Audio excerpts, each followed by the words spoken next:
إن الحمد لله نحمده ونستعينه ونستغفره ونعوذ بالله من شرور أنفسنا وسيئات أعمالنا من يهده الله فلا مضل له ومن يضلل فلا هادي له أشهد أن لا إله إلا الله وأشهد أن محمدا عبده ورسوله اللهم صل وسلم وبارك على نبينا محمد وعلى آله وصحبه ومن اتبع بهداه إلى يوم القيامة. Jamaah sekalian yang saya hormati, masih kita lanjutkan hadis yang kedua yang tercantum dalam kitab Salihin dalam bab yang pertama, babul ikhlas wa ihdharun niyati fi jami'il a'mali wal aqwali wal ahwalil barizah wal khafiyah. Bab ikhlas dan menghadirkan niat dalam semua amalan, perkataan, keadaan, baik yang nampak ataupun yang tidak nampak. Hadis yang kedua adalah wa an ummil mu'minina ummi Abdullah Aisyah radhiyallahu anha qalat,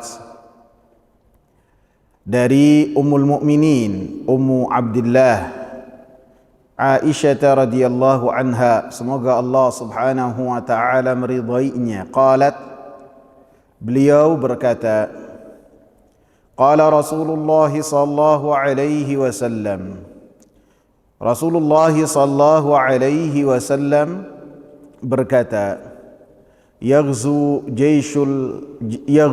jayshun al-Ka'bata, datang memerangi satu pasukan besar Ka'bah. Fa idza kanu bi Baidaa, maka ketika mereka berada di tanah lapang, minal ardi, dari bumi, yukhsafu bi awwalihim wa akhirihim, maka dibenamkanlah mereka semua pasukan besar tersebut. Semuanya menyeluruh masuk ke dalam perut bumi, ditenggelamkan oleh Allah Subhanahu wa taala. Qalat, maka Aisyah radhiyallahu anha berkata, qultu ya Rasulullah, wahai Rasulullah, kaifa yukhsafu bi awwalihim wa akhirihim wa fihim aswaquhum wa man laysa minhum. Wahai Rasulullah, bagaimana semuanya dibenamkan, sedangkan di dalam pasukan tersebut ada orang-orang yang mereka ikut dalam pasukan tersebut dalam rangka berniaga saja. Wa man laisa minhum, dan mereka bukanlah termasuk dari pasukan yang memiliki keinginan untuk menghancurkan Ka'bah. Qal, maka Rasulullah sallallahu alaihi wasallam mengatakan, yukhsafu bi awwalihim wa akhirihim, mereka semuanya dibenamkan, seluruh pasukan tersebut dibenamkan. Thumma yub'atsuna ala niyatihim, kemudian mereka dibangkitkan pada hari kiamat tergantung dari niat-niat mereka. Muttafaqun alaih, hadis ini muttafaqun alaih. Wa hadza lafdzul Bukhari, dan ini adalah lafaz dari Al-Imam Bukhari. Adapun lafaz dari Al-Imam Muslim, Aisyah radhiyallahu anha mengatakan, abatha Rasulullah sallallahu alaihi wasallam fi manamihi, Rasulullah sallallahu alaihi wasallam tergoncang dalam tidurnya. Fakulna, maka kami berkata, ya Rasulullah, sana'ta syai'an fi manamika lam takun taf'aluhu. Wahai Rasulullah, engkau melakukan satu hal yang engkau lakukan dalam tidurmu yang tidak pernah kau lakukan pada kesempatan yang lain. Faqal, maka Rasulullah sallallahu alaihi wasallam mengatakan, Al-ajabu inna nasan min ummati, sangat mengherankan, sesungguhnya manusia dari umatku, sekelompok manusia dari umatku, ya ummuna bil baiti, mereka melakukan perjalanan menuju ke Ka'bah, birajulin min Quraisy, mereka berupaya untuk mentargetkan seorang laki-laki dari Quraisy. Qad laja'a bil baiti, lelaki Quraisy tersebut berlindung di rumah di Ka'bah. Hatta idza kanu bil baidai, sampai kelompok manusia tersebut mereka berada di tanah lapang. Khusifa bihim, kemudian semuanya ditenggelamkan. Fakulna, maka kami berkata, ya Rasulullah, inna tariqa qad yajma'un nas, sesungguhnya jalan yang ada di dalamnya manusia-manusia yang ingin menyerang Ka'bah tersebut menghimpun beberapa manusia, bukan hanya satu jenis manusia ataupun mereka yang melakukan perjalanan menuju Ka'bah untuk menghancurkannya. Maka Rasulullah sallallahu alaihi wasallam katakan, "Na'am, ya. Fihimul mustabsir." Di antara mereka ada orang-orang yang mereka itu tahu bahwasanya tujuan mereka ingin menghancurkan Ka'bah. Wal majbur, dan di antara mereka ada yang terpaksa ikutnya. Wabnus sabil, dan orang yang ikut dalam perjalanan saja. Yahlikuna mahlakan wahidan, maka semuanya binasa dalam satu kebinasaan. Wa yasduruna masadira syatta, maka mereka dibangkitkan dengan bermacam-macam keadaannya. Yab'athuhumullahu ala niyatihim, Allah subhanahu wa ta'ala membangkitkan mereka tergantung dari niat masing-masing yang ada di hati-hati mereka. Jamaah sekalian yang saya muliakan, di dalam hadis Aisyah radhiyallahu anha ini, Rasulullah sallallahu alaihi wasallam mengabarkan kepada kita yang berkaitan dengan perkara-perkara yang gaib, perkara yang terjadi pada masa yang akan datang. Bahwasanya ada pasukan yang sangat besar sekali, yang pasukan tersebut saking besarnya, orang-orang yang memanfaatkan pasukan tersebut hanya untuk jual beli saja, mereka nimbrung di dalam pasukan tersebut. Saking besarnya pasukan tersebut. Pasukan tersebut ketika melakukan perjalanan menuju kota Mekah, bukan untuk menunaikan ibadah haji, bukan untuk menunaikan ibadah umrah, akan tetapi untuk menyerang Al-Imam Mahdi yang pada saat itu berlindung di Ka'bah, berlindung di Masjidil Haram. Sehingga ini disebutkan dalam hadis yang disebutkan dan dikeluarkan oleh Imam Muslim, birajulin min Quraisy, yang pada saat itu ada seorang laki-laki dari kalangan Quraisy berlindung di Ka'bah. Sehingga ini menunjukkan bahwasanya kejadian ini terjadi di akhir zaman, dan Allah Subhanahu wa taala senantiasa melindungi kota Mekah. Allah Subhanahu wa taala melindungi Ka'bah, sehingga siapapun yang berupaya untuk berbuat makar di kota Mekah, berbuat makar di kisaran Masjidil Haram, maka mereka akan langsung berurusan dengan Allah Subhanahu wa taala. Seperti yang sebelumnya pasukan gajah. Ketika Nabi sallallahu alaihi wasallam di waktu yang hampir berbarengan, sekitar sebulan sesudahnya dilahirkan. Pasukan gajah ini mereka beragama dengan agama apa? Dengan agama Nasara, yang dipimpin oleh pemimpin yang bernama Abrahah ibn Sabah. Abrahah ibn Sabah ini melakukan perjalanan dari kota Sana'a menuju Mekah untuk apa? Menghancurkan Ka'bah. Karena dia membangun gereja yang sangat besar dengan maksud dan tujuan supaya orang-orang Arab mereka menunaikan hajinya ke gereja yang dia bikin. Maka pada saat itulah dia membawa pasukan 70.000 pasukan bersenjata yang sangat kuat. Kemudian dia membawa 11 gajah. Satu gajah di antaranya adalah gajah yang sangat besar. Bahkan antum percaya nggak, para ulama menyebutkan siapa nama gajahnya. Saking para ulama itu teliti dalam meriwayatkan apa yang mereka ketahui. Gajah yang satu sangat besar didatangkan khusus dari Habasyah.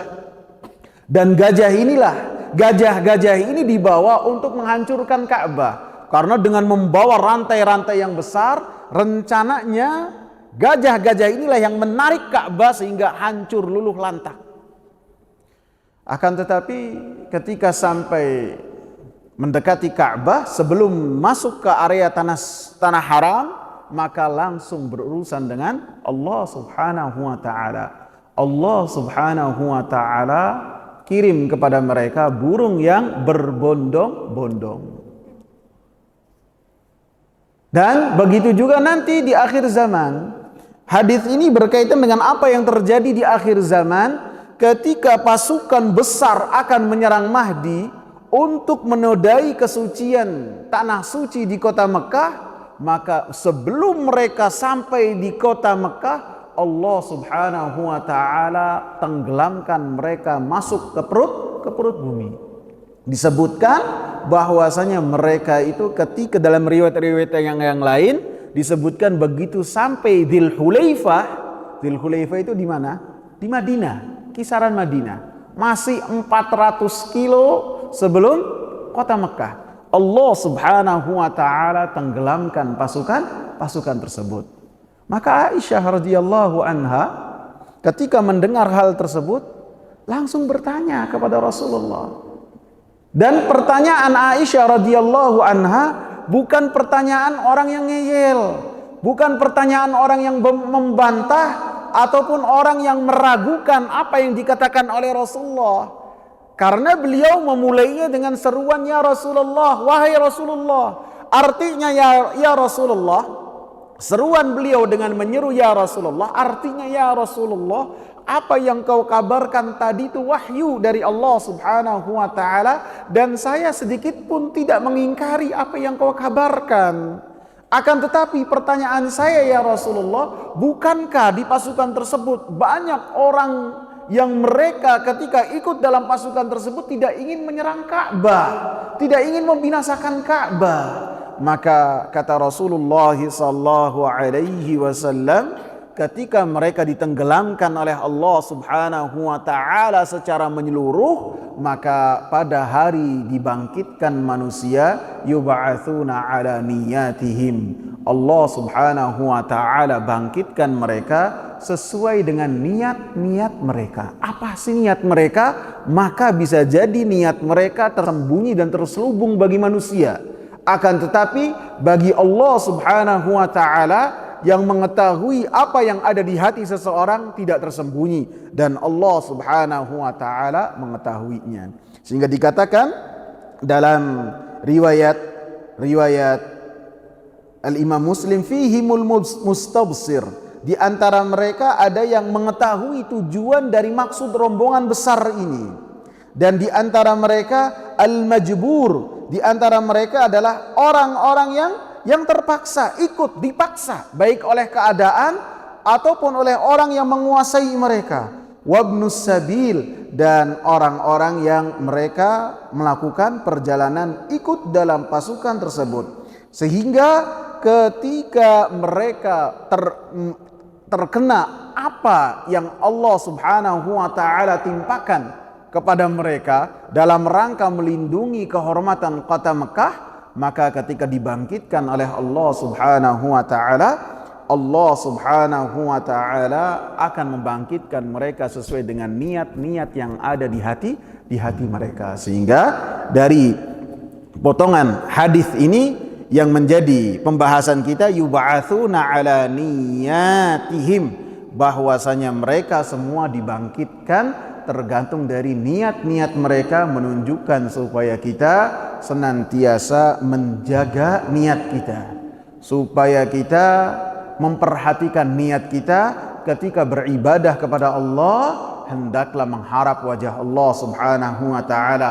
Bahkan ketika kita melakukan perbuatan-perbuatan yang mubah, ketika kita mengharapkannya wajah Allah dan mengharapkannya untuk bisa melakukan ketaatan dan menjauh dari larangan-larangan Allah, maka itu pun menjadi satu ketaatan dan akan kita diganjar oleh Allah Subhanahu wa taala dengannya. Dan ini terjadi ketika Allah Subhanahu wa taala mendapati manusia mereka mengagungkan Ka'bah. Mengagungkan Ka'bah dalam rangka melaksanakan perintah Allah. Maka ketika ada orang-orang yang mereka berbuat makar untuk menghancurkan Ka'bah, maka Allah Subhanahu wa taala lindungi kota Mekah. Allah Subhanahu wa taala lindungi tanah suci Ka'bah al-Musyarrafah. Akan tetapi ketika manusia tidak mengagungkan Ka'bah, tidak menjalankan perintah Allah, tidak mentauhidkan Allah di tempat yang seharusnya diagungkan Allah Subhanahu wa taala, maka di akhir zaman Allah Subhanahu wa taala izinkan seorang dari negeri Habasyah yang dia datang membawa pasukan, kemudian sampai ke Ka'bah, kemudian menghancurkan Ka'bah sampai Ka'bah menjadi batu yang berkeping-keping. Ketika apa? Ketika hari kiamat sudah dekat sekali, manusia tidak beriman kepada Allah. Sudah mulai langka orang yang bertakbir dengan Allahu Akbar. Sudah diangkat kemudian Al-Quran kepada Allah Subhanahu wa ta'ala. Maka pada saat itu Ka'bah dihancurkan oleh seorang yang orang tersebut identitasnya mirip dengan Abraha. Abraha dari Habasyah dan orang yang di akhir zaman pun dari Habasyah.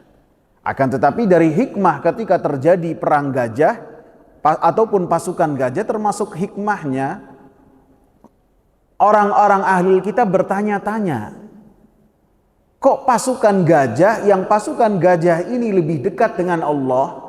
Pasukan gajah ini agamanya apa?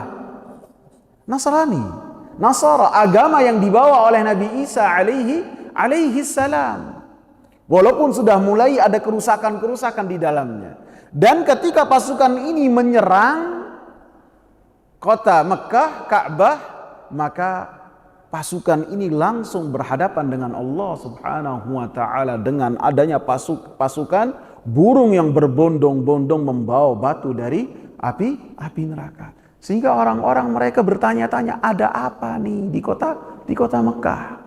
Ini pasukan gajah yang lebih dekat dengan agama tauhid, akan tetapi yang ditolong oleh Allah agama musyrikin yang sudah mulai jauh dari agamanya Nabi Ibrahim alaihi salam. Tidak lama sesudahnya diutuslah Nabi Muhammad sallallahu alaihi wasallam. 40 tahun kemudian diutuslah Nabi Muhammad sallallahu alaihi wasallam. Kemudian 18 tahun kemudian Nabi Muhammad sallallahu alaihi wasallam membawa pasukan hanya 10.000 saja. Dari kota Madinah menyerang kota Mekah 18 tahun kemudian. Tahun 8 Hijriyah membawa pasukan yang hanya 10.000 saja.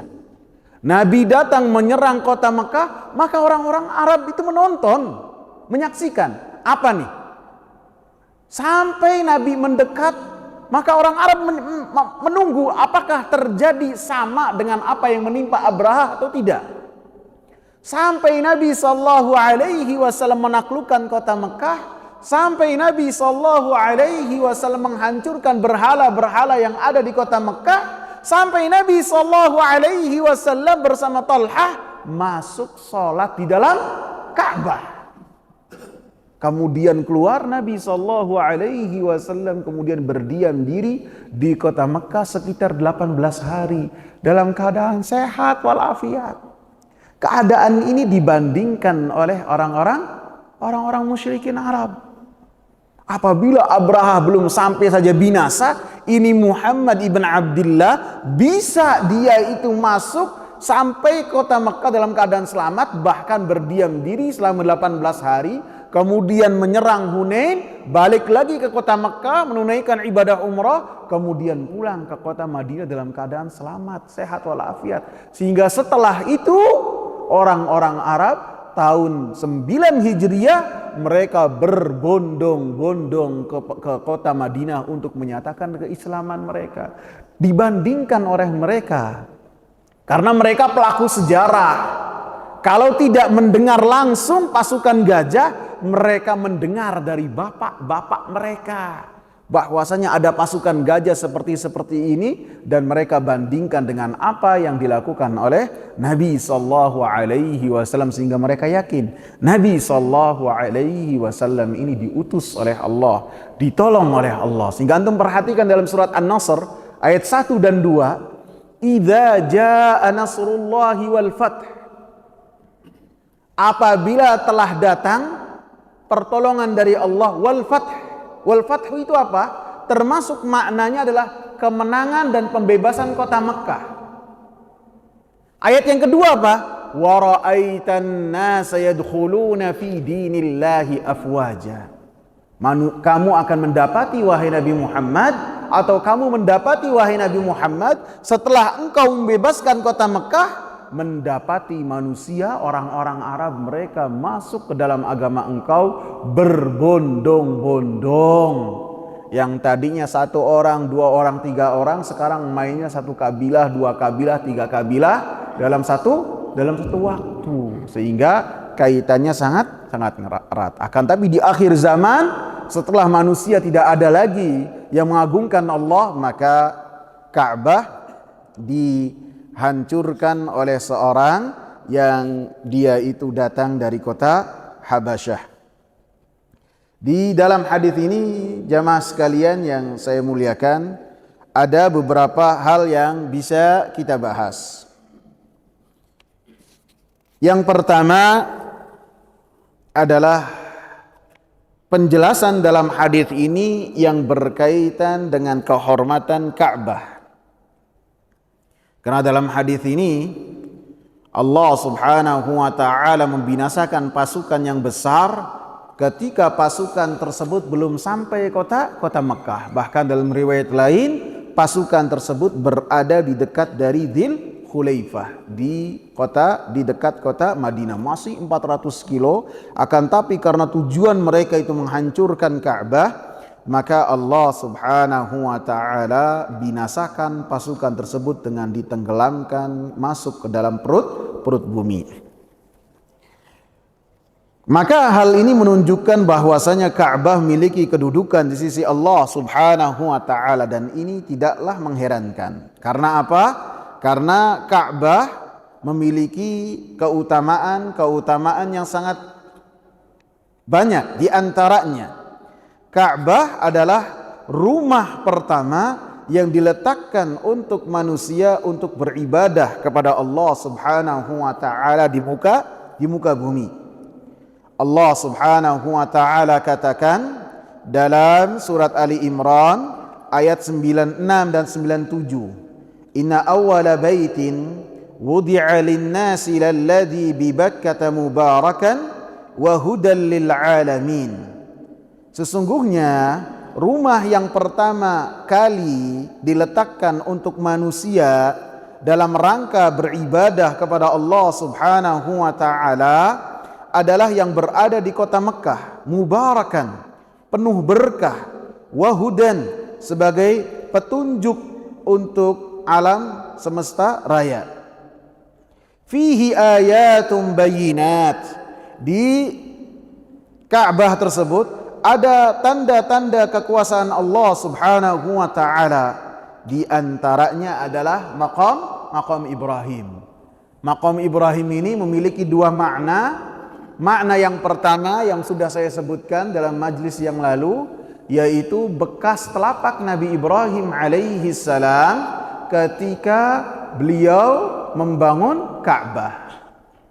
Sehingga telapak kakinya sudah jelas menempel dengan Ka'bah, sehingga setelah berlalu sekitar 23 abad, akan tetapi telapak kaki dari Nabi Ibrahim alaihi salam masih nyata, masih kelihatan sangat jelas pada saat itu. Dan ini menunjukkan mukjizat juga untuk Nabi Ibrahim alaihi salam, sehingga telapak kakinya dilanggengkan oleh Allah Subhanahu wa taala sampai sebagian besar dari umatnya Nabi Muhammad sallallahu alaihi wasallam di awal-awal umat ini melihat dengan sangat jelas telapak kaki Nabi Ibrahim alaihi salam.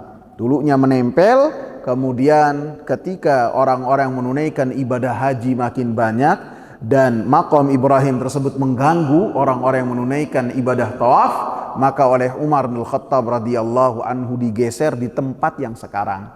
Dan makin kesini, makin dengan berlalunya tahun, berlalunya waktu, makin mulai luntur makam Ibrahim tersebut, makam bekas telapak kaki tersebut, karena orang-orang yang menunaikan ibadah haji mereka senantiasa mengusap-ngusap bekas telapak kaki Nabi Ibrahim tersebut, sehingga makin hilang. Padahal mengusap-ngusap di area Ka'bah hanya ada di 2 bagian saja, dan makam Ibrahim itu bukan dari bagian tersebut. Yang pertama adalah Al-Hajar Al-Aswad, yang kedua Rukun Yamani. Adapun selainnya, maka tidak boleh seseorang menyentuh bagian dari Ka'bah tersebut ketika menunaikan ibadah tawaf dalam rangka beribadah kepada Allah Subhanahu wa ta'ala. Makna yang kedua dari maqamu Ibrahim adalah sisa-sisa dari ajaran Nabi Ibrahim alaihi salam yang berkaitan dengan semua pelaksanaan ibadah haji, dari sa'i, dari tawaf, dari wukuf, dari mabit di Mina, dan ketika hari-hari tasyrik. Maka itu semua yang berkaitan dengan ibadah-ibadah yang disyariatkan, dan itu menunjukkan dari apa yang telah diajarkan oleh Nabi Ibrahim alaihi salam. Jadi maqam Ibrahim dalam ayat ini disebutkan oleh Imam Sa'di memiliki 2 makna. Wa man dakhalahu kana amina, dan siapa yang masuk ke area Ka'bah, sampai ke Ka'bah, maka mereka akan dalam keadaan aman. Maka dalam surat Ali Imran ayat 96 dan 97 ini sangat jelas sekali bahwasanya masjid yang pertama ataupun tempat ibadah yang pertama yang diletakkan untuk beribadah kepada Allah Subhanahu wa taala adalah di Ka'bah, yang dibangun oleh Nabi Ibrahim alaihi salam.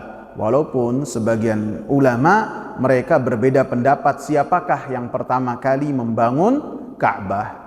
Ada yang menyatakannya malaikat, ada yang menyatakannya Nabi Adam alaihi salam. Ada juga pendapat yang mengatakan bahwasanya yang membangun adalah anak-anaknya Nabi Adam alaihi salam.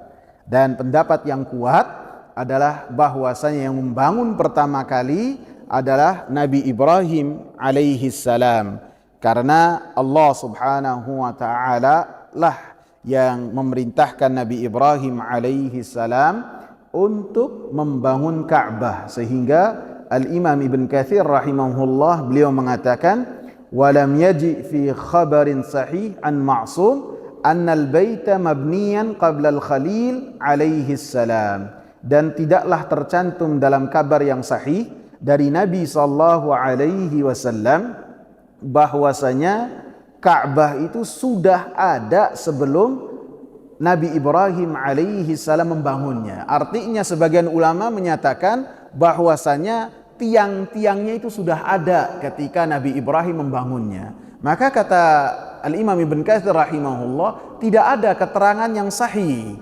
Ada kabar-kabar, tapi kabar-kabarnya mauquf, kabar-kabarnya lemah, yang menyatakan bahwasanya Ka'bah itu ada sebelum Nabi Ibrahim. Padahal yang kuat bahwasanya Nabi Ibrahim lah yang pertama kali membangun Ka'bah. Walaupun dalam hadis-hadis yang lain disebutkan bahwasanya para nabi sebelum Nabi Ibrahim alaihi salam mereka menunaikan ibadah haji.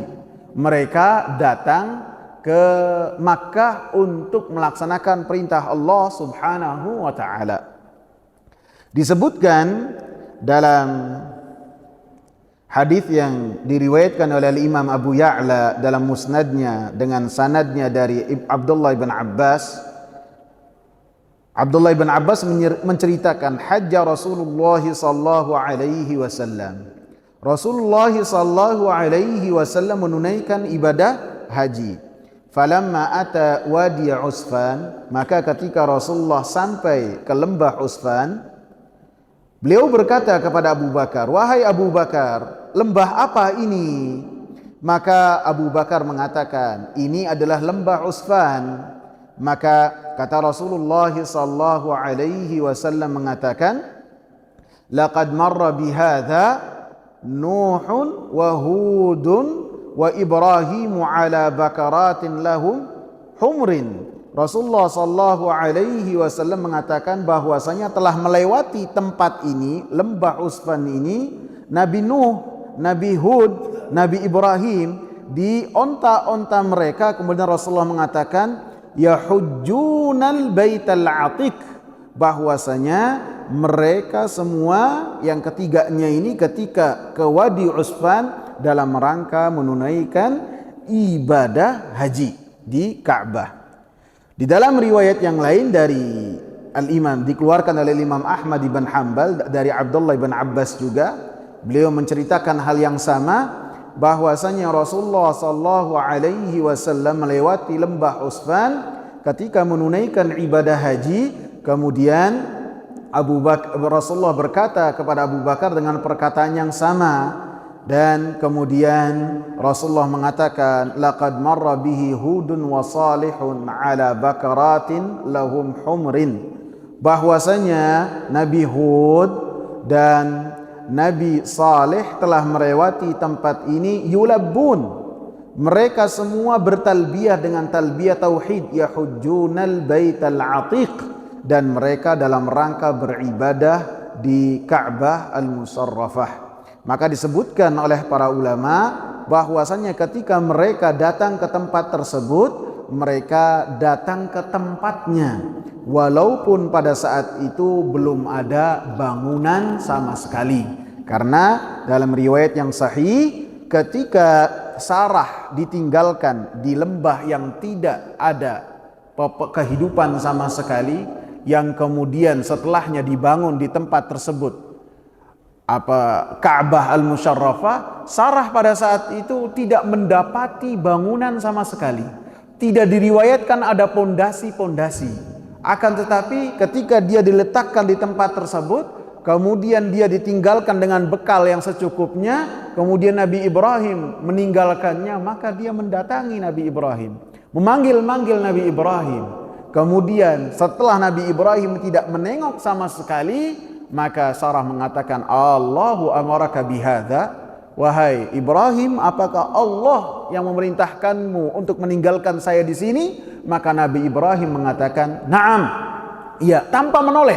Nabi Ibrahim mengatakan na'am tanpa menoleh.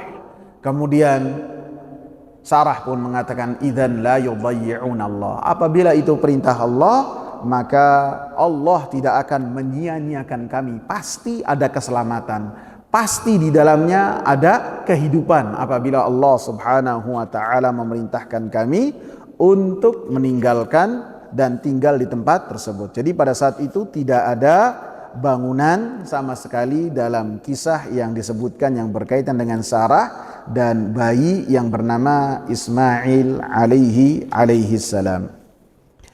Kemudian keutamaan yang kedua yang berkaitan dengan Ka'bah, kalau yang pertama adalah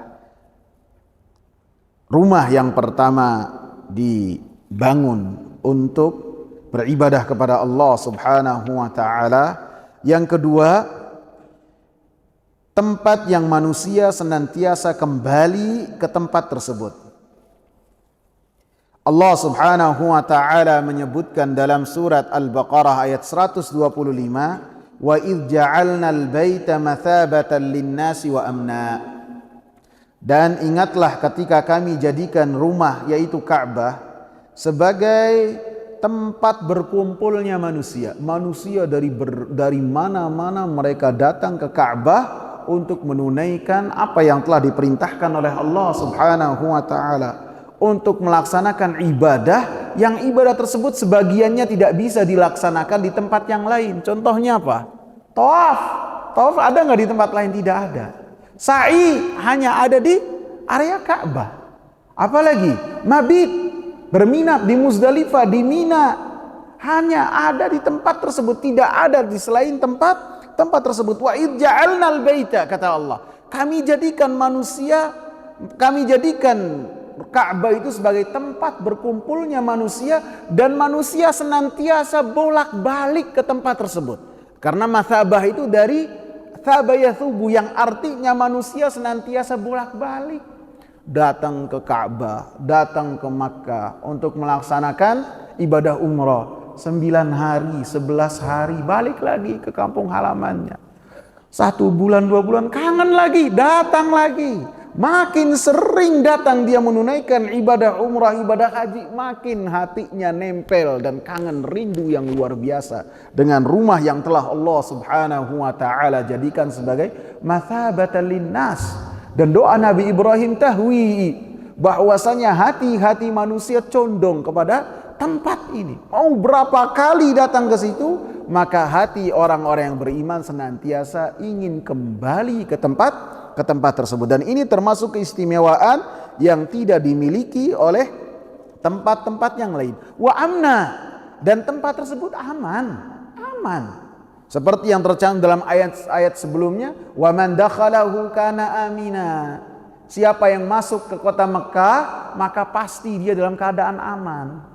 Orang-orang Arab jahiliyah dulu sangat menghormati Mekah, sangat menghormati Ka'bah. Ketika mereka berada di Ka'bah, berada di tanah suci, walaupun mereka mendapati pembunuh bapaknya ada di depannya, mereka tidak berkutik sama sekali, diam saja.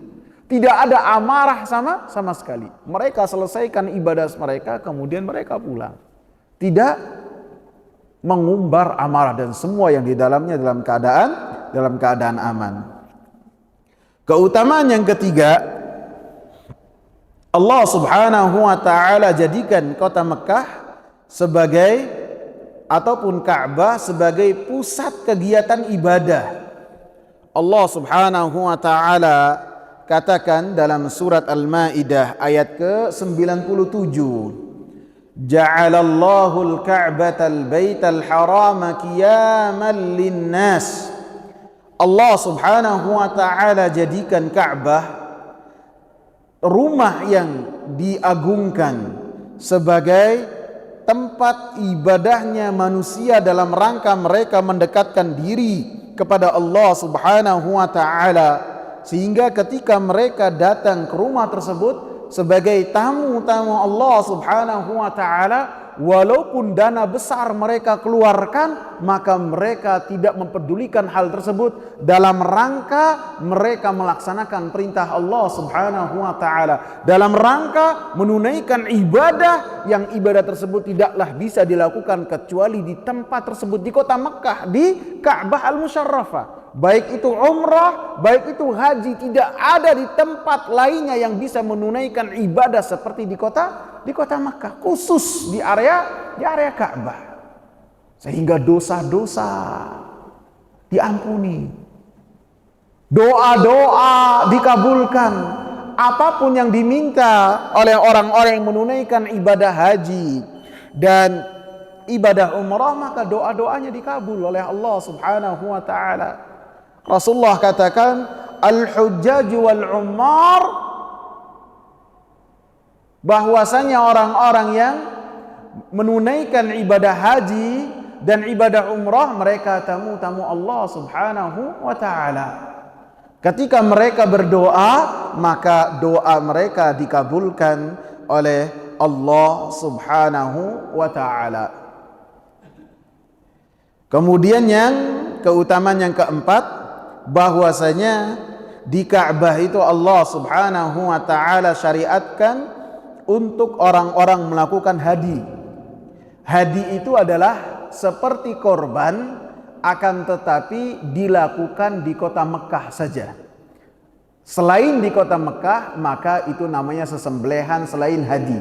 Nabi SAW terkadang menyembelih hadi, mengirimnya ke kota Mekah dengan jumlah yang banyak, bahkan disebutkan sampai 100 ekor. Dan yang ketiga, yang keberapa nih? Antum gak nulis ya? Yang keenam. Yang keenam apa yang kelima? Kelima ya, karena saya tulis dari 4 ke 6, 4 ke 5, 5. Allah Subhanahu wa taala mengancam orang-orang yang menginginkan untuk melakukan perbuatan jelek ketika berada di kota Mekah. Jadi ini bedanya kita di sini dengan ketika kita berada di kota Mekah atau di tanah suci. Wa man yurid fihi bi ilhadin bidzulmin nudzikhu min adzabin alim. Dan siapa yang dia itu menginginkan ketika berada di dekat kota suci ataupun di dekat Masjidil Haram untuk melakukan perbuatan-perbuatan menyimpang dengan kezaliman, baik itu zina, baik itu membiarkan matanya memandang apa-apa yang tidak halal baginya, ataupun melakukan pencurian, itu baru niat saja, belum dia mengucapkan, belum dia melakukan, Allah katakan nudzikhu min adzabin alim, maka kami timpakan kepadanya azab yang pedih. Baru niat saja. Jadi baru niat saja apabila di kota Mekah ataupun di dekat Masjidil Haram ataupun Ka'bah, maka sudah ada ancaman yang sangat keras. Akan tetapi ketika seorang beramal saleh di dalamnya, maka amal-amal tersebut akan mendapatkan ganjaran pahala yang berlipat-lipat ketika dilakukan di tanah suci ataupun tanah haram ataupun dekat dengan Masjidil Haram ataupun Ka'bah. Jadi ketika menginginkan kejelekan, maka dia akan mendapatkan azab, akan langsung dihitung walaupun baru keinginan saja. Akan tetapi ketika dia melakukan perbuatan baik, maka perbuatan baiknya itu dilipat gandakan oleh Allah Subhanahu wa taala. Kemudian keutamaan yang berikutnya, bahwasanya Ka'bah ini adalah kiblatnya kaum muslimin dalam menunaikan salat. Allah Subhanahu wa taala mengatakan falanuwalliyannaka kiblatan tardaha. Kami akan memalingkan engkau wahai Nabi Muhammad sallallahu alaihi wasallam ke kiblat yang engkau ridha kepadanya. Jadi ketika Nabi sallallahu alaihi wasallam menunaikan salat di kota Mekah, maka beliau mengambil kiblatnya adalah dua, Ka'bah dan Baitul Maqdis. Jadi beliau mengambil bagian Ka'bah yang mengarah ke satu arah dengan Baitul Maqdis. Akan tetapi ketika beliau berada di kota Madinah, dan kota Madinah pertengahan antara Syam dan Mekah. Apabila ke arah selatan kalau tidak salah adalah negeri Syam, apabila ke utara maka itu adalah Ka'bah. Maka harus memilih. Maka Nabi SAW 16 bulan pertama beliau menghadapkan salatnya ke Baitul Maqdis dalam rangka supaya menjadikan orang-orang Yahudi yang berada di kota Mekah mereka lebih condong terhadap apa yang dibawa oleh Nabi Muhammad SAW. Kemudian beliau pun senantiasa mengangkat kepalanya dan matanya ke langit untuk meminta supaya salat itu dipalingkan ke arah Ka'bah. Maka Allah Subhanahu wa taala memalingkan apa yang dikehendaki oleh Nabi SAW supaya salat menghadap ke kiblat ke Ka'bah. Dan menurut yang saya ketahui bahwasanya para nabi dan para rasul ketika mereka salat maka kiblat mereka adalah Ka'bah, bukan ke Baitul Maqdis. Sebagaimana ketika mereka walaupun Ka'bah itu belum dibangun oleh Nabi Ibrahim, mereka menunaikan ibadah haji di tanah yang kosong, yang tidak ada bangunan sama sekali. Kemudian yang keberapa? Keenam ya. Keenam, bahwasanya Ka'bah di Ka'bah ini di kisarannya ditunaikannya ibadah haji dan dilakukan di kisarannya ibadah tawaf. Dan seperti yang saya sebutkan, dua ibadah ini tidak bisa dilakukan di selain kota Mekah, di selain Masjidil Haram, hanya di Ka'bah saja. Menunaikan ibadah haji, menunaikan ibadah umrah, tawaf, sa'i hanya bisa dilakukan di kota tersebut. Adapun di selainnya, walaupun di kota Madinah yang memiliki keutamaan juga, maka tidak bisa melakukan ibadah ini. Wa ahidna ila Ibrahim wa Ismail an tahira baitiya lit-taifina wal-'akifina war-ruk'is sujud. Dan kami telah memerintahkan kepada Nabi Ibrahim alaihi salam untuk mensucikan rumahku, yaitu Ka'bah, membersihkan dengan mentauhidkan, memerintahkan orang-orang yang datang supaya mentauhidkan Allah Subhanahu wa taala dan membersihkan dari kotoran-kotoran, sehingga lit-taifin, orang-orang yang menunaikan tawaf, yang i'tikaf, yang ruku', yang sujud, maka mereka mendapatkan keutamaan yang banyak dan lebih nyaman dalam beribadah kepada Allah Subhanahu wa taala. Masih ada waktu, Ustaz Hadi? Masih ya? Kemudian pembahasan yang berikutnya dari hadis yang kita bahas ini,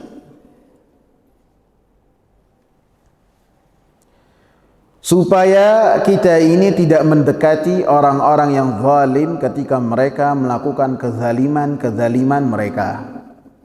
Karena di dalam hadis ini disebutkan bahwasanya orang-orang yang mereka dikatakan oleh Aisyah aswaquhum wa man laysa minhum, kenapa semua pasukan tersebut ditenggelamkan oleh Allah Subhanahu wa taala, padahal di pasukan tersebut ada orang-orang yang tidak memiliki maksud yang sama, yang mereka datang dan masuk ke pasukan tersebut dan ke rombongan tersebut hanya ingin berniaga saja. Ini menunjukkan pasukannya bukan 1.000, bukan 2.000, bukan 3.000, lebih dari jumlah tersebut. Sehingga orang-orang yang berniaga pun mereka mendapatkan hajat-hajat mereka, baik penjual ataupun pembeli, ketika masuk dalam pasukan tersebut mereka mendapati keinginan mereka. Bisa jadi ini supermarket berjalan, bisa jadi karena pasukannya sangat besar.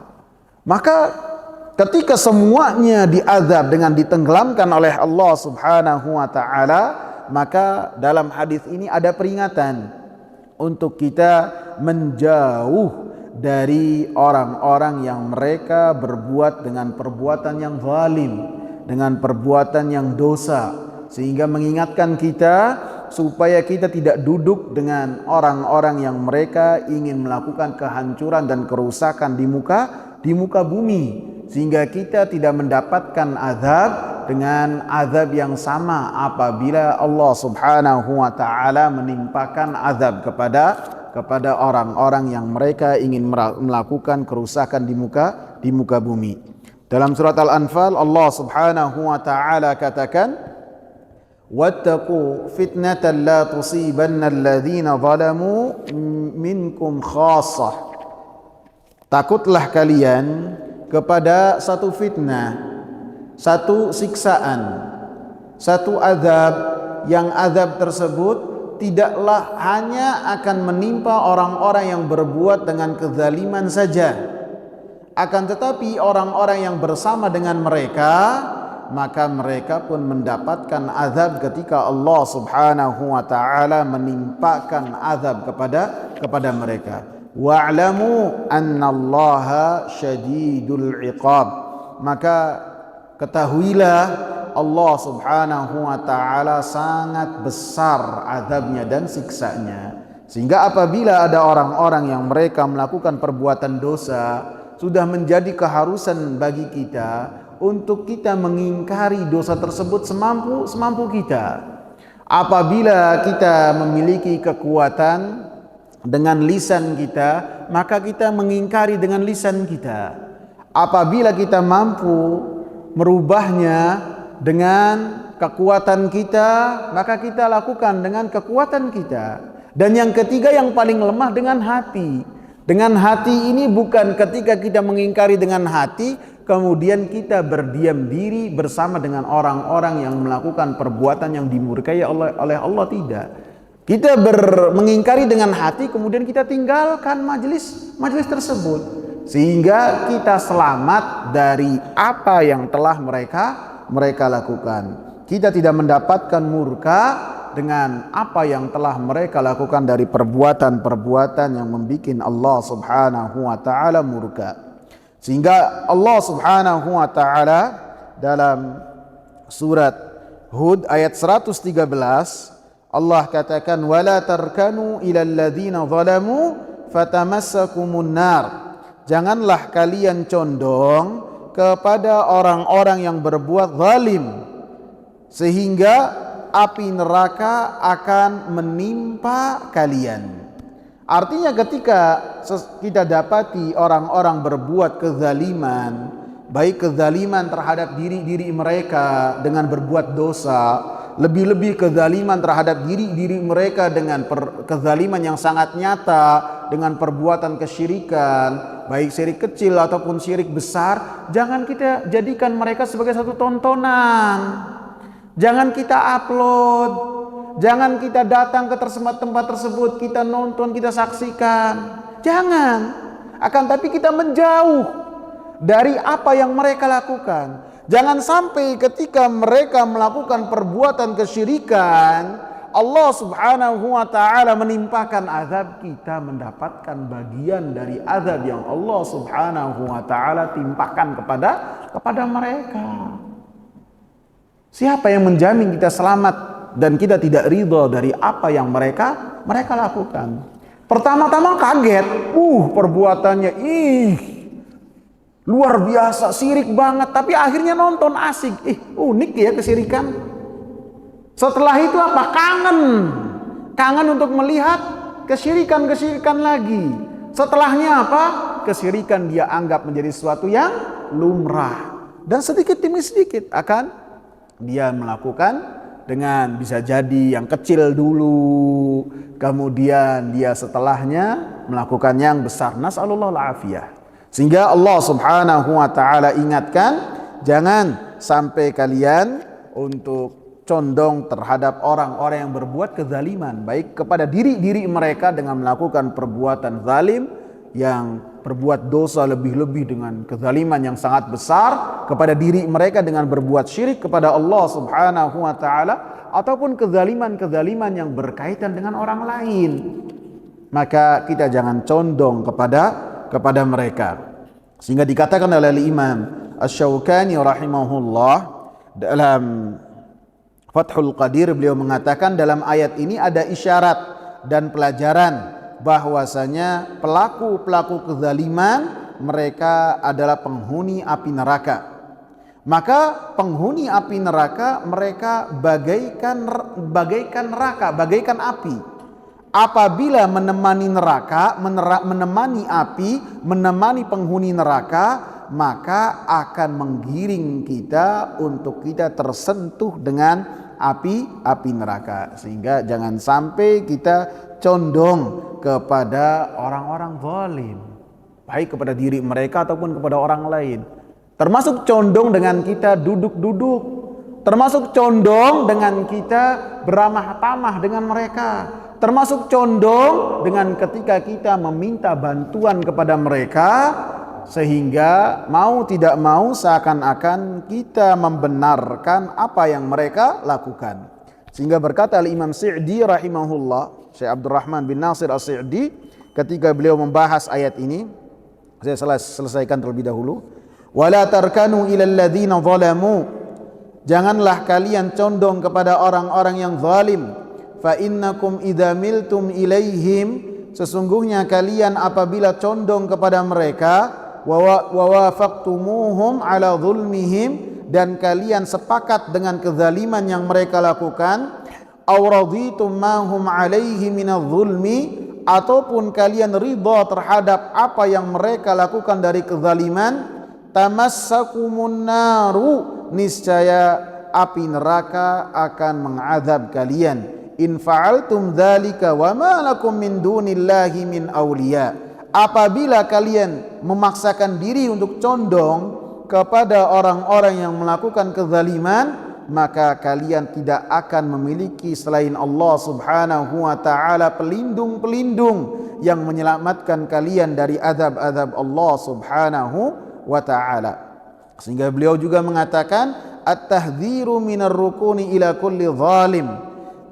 Dalam ayat ini peringatan untuk kita tidak condong kepada pelaku-pelaku kezaliman. Maksud dari condong adalah dengan kita bergabung bersama dengan mereka dengan kezaliman-kezaliman yang mereka lakukan, ataupun kita membenarkan apa yang mereka lakukan, ataupun ridha terhadap kezaliman yang mereka lakukan. Sehingga ayat ini adalah ancaman bagi orang-orang yang melakukan hal tersebut, yaitu condong terhadap orang-orang yang zalim.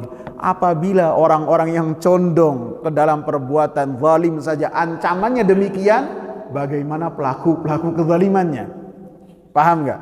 Apabila yang mereka condong saja ancamannya sangat keras akan terkena api neraka, bagaimana dengan pelaku-pelaku kezaliman sendiri yang mereka melakukannya? Maka ancamannya lebih berat lagi. Wallahu ta'ala a'lam. Masih ada 3, 1, 2, 3, 4. Masih ada 4 pembahasan yang bisa kita bahas dari hadis yang kedua ini. Insyaallah akan kita lanjutkan pada pekan yang akan datang dalam membahas hadis Riyadhus Shalihin. Semoga bermanfaat. Subhanakallahumma bihamdika asyhadu an la ilaha illa anta astaghfiruka wa atubu ilaik. Assalamu alaikum warahmatullahi wabarakatuh.